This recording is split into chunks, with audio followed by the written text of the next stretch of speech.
السلام علیکم، میرا نام ہینا طارق ہے اور میں آپ کے سامنے ایک ٹیڈ ٹاک کا ریویو لے کر حاضر ہوئی ہوں۔ آج کے ٹیڈ ٹاک کا موضوع ہے use data to build better school, اور یہ ٹیڈ ٹاک اس کے اسپیکر کا نام ہے اینڈریاس شیشلیکر، جو کہ ایک جرمن ماہر تعلیم اور ڈیٹا سائنٹسٹ ہیں، جنہوں نے دنیا کے سب سے معروف تعلیمی جائزے پیسا یعنی programme for international student assessment کو قائم کیا۔ انہوں نے دنیا بھر کے تعلیمی نظاموں کو سمجھنے، جانچنے اور انہیں بہتر بنانے کے لیے کئی دہائیوں تک کام کیا ہے، اور ان کا کام لاکھوں طلبہ، ہزاروں اسکولوں اور درجنوں ملکوں کو ایک دوسرے سے سیکھنے کا موقع فراہم کرتا ہے۔ تجزیہ شروع کرنے سے پہلے سب سے پہلے ہم دیکھتے ہیں کہ پیسا ہے کیا۔ پیسا ایک عالمی ٹیسٹ ہے جو ہر 3 سال کے بعد 15 سال کے طلبہ سے لیا جاتا ہے، لیکن یہ عام امتحان نہیں ہے۔ پیسا طلبہ سے رٹے ہوئے سوالات نہیں پوچھتا، بلکہ وہ یہ جانچتا ہے کہ وہ بچے تنقیدی سوچ رکھتے ہیں یا نہیں، مسائل کو حل کر سکتے ہیں یا نہیں، اور جو کچھ سیکھا ہے اسے حقیقی زندگی میں استعمال کر سکتے ہیں یا نہیں۔ اس کا مقصد طلبہ کی رینکنگ کرنا نہیں ہے، بلکہ یہ سمجھنا ہے کہ دنیا کے مختلف تعلیمی نظام نوجوان نسل کو مستقبل کے لیے کیسے تیار کرتے ہیں۔ شیشلیکر اپنی اس ٹیڈ ٹاک کو ایک دلچسپ سوال سے شروع کرتے ہیں کہ اگر آپ دنیا بھر کے لاکھوں کلاس رومز کے اندر جھانک سکیں تو آپ کیا سیکھیں گے؟ یہ سوال ہمیں ایک خیال دیتا ہے کہ قابل اعتماد ڈیٹا ہمیں وہ دکھاتا ہے جو عام طور پر نظر نہیں آتا، کہ طلبہ کیسے سیکھتے ہیں، اساتذہ کیسے پڑھاتے ہیں، اور اسکول کہاں کہاں کامیاب یا ناکام ہو رہے ہیں۔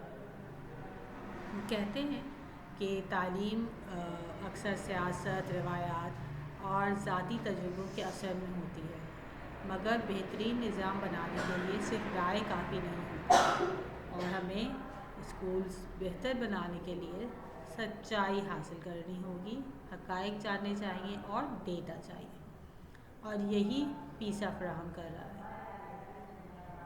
ڈیٹا ضروری کیوں ہے؟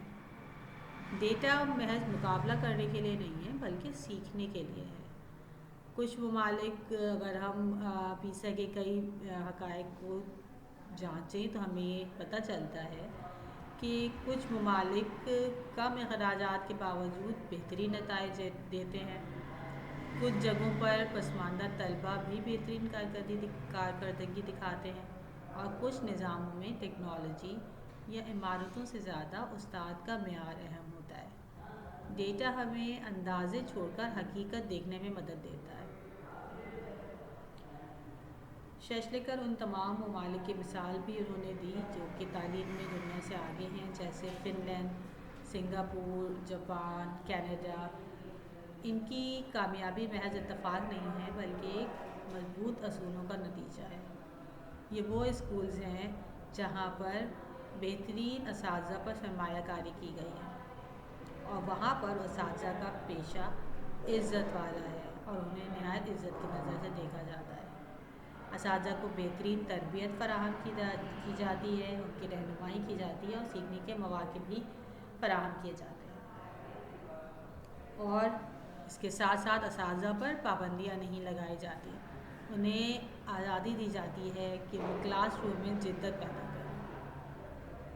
ہر بچے سے بلند توقعات رکھی جاتی ہیں، صرف سرفہرست طلبہ ہی نہیں بلکہ ہر بچے کو ترقی کرنے کے، آگے بڑھنے کے بہترین مواقع حاصل ہوتے ہیں، اور ہر ایک سے یہی توقع کی جاتی ہے کہ وہ بہترین پرفارم کرے گا۔ اسی طریقے سے اسکول کی جگہ یا بچے کے گھر کے حالات تعلیمی مستقبل کا فیصلہ نہیں کر سکتے۔ یہ نظام بچوں کو چیزیں یاد کرنے کے بجائے تخلیقی سوچ، مسائل حل کرنا، تجزیہ کرنا اور حقیقی زندگی کی مہارتیں سیکھنے میں مدد دیتا ہے۔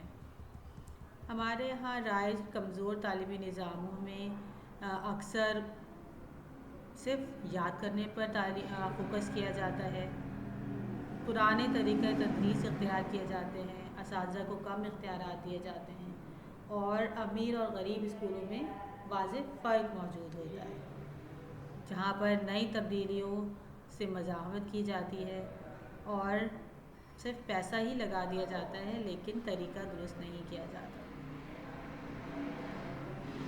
شیشلکر ایک حساس نقطہ اٹھاتے ہیں کہ کامیابی صرف ذہین طلبہ کے لیے نہیں بلکہ ہر بچہ کامیاب ہو سکتا ہے، اور بچے میں اس طرح سے اور ایسے بچے مشکل میں ہمت نہیں ہارتے، اپنی تعلیم کی ذمہ داری لیتے ہیں، اساتذہ اور والدین کا حوصلہ بڑھاتے ہیں اور سوالات پوچھنا چاہتے ہیں اور ان کا جواب حاصل کرنا چاہتے ہیں۔ ڈیٹا کا درست استعمال کیا جانا بہت ضروری ہے، اور ڈیٹا ایک ہتھیار نہیں بلکہ ایک رہنمائی ہے۔ یہ اسکولز کو شرمندہ کرنے یا مقابلہ کروانے کے لیے نہیں ہے، بلکہ یہ اساتذہ کی مدد، پالیسی بنانے والوں کی رہنمائی، کمزور طلبہ کی شناخت اور مؤثر طریقوں کی نشاندہی کرتا ہے۔ مساوات، عدم مساوات کم کرنے میں مددگار ثابت ہوتا ہے۔ تو اچھے ڈیٹا کو کمپس کی طرح استعمال کیا جانا چاہیے، ہتھوڑے کی طرح نہیں۔ آخر میں یہی پیغام جو کہ میں اس تجزیے کے نتیجے میں دینا چاہوں گی کہ ہر تعلیمی نظام وہی نتیجہ دیتا ہے جس کے لیے وہ بنا ہے، اور وہ ڈیزائن حقائق اور ثبوتوں پر مبنی ہونا چاہیے، اور مستقبل ان لوگوں کا ہے جو سیکھتے رہتے ہیں، بدلتے رہتے ہیں اور موجودہ معلومات کو بہتر فیصلوں کے لیے استعمال کرتے ہیں۔ وہ ایک ایسی دنیا کا تصور دنیا کو دیتے ہیں جہاں تعلیم سیاست یا اندازوں سے نہیں بلکہ حقیقت اور سمجھ بوجھ سے چلتی ہے۔ آخر میں یہی پیغام دینا چاہوں گی کہ اچھے اسکولز بنانے کے لیے ہمیں پہلے انہیں سمجھنا ہوگا، اور سمجھنے کے لیے ڈیٹا کی ضرورت ہے، مقابلے کے لیے نہیں بلکہ تبدیلی کے لیے۔ اگر اس تجزیے سے آپ متفق ہوں تو کامنٹس میں مجھے ضرور بتائیے گا۔ ایک اور تجزیے کے ساتھ آپ کے سامنے حاضر ہوں گی، تب تک کے لیے اللہ حافظ۔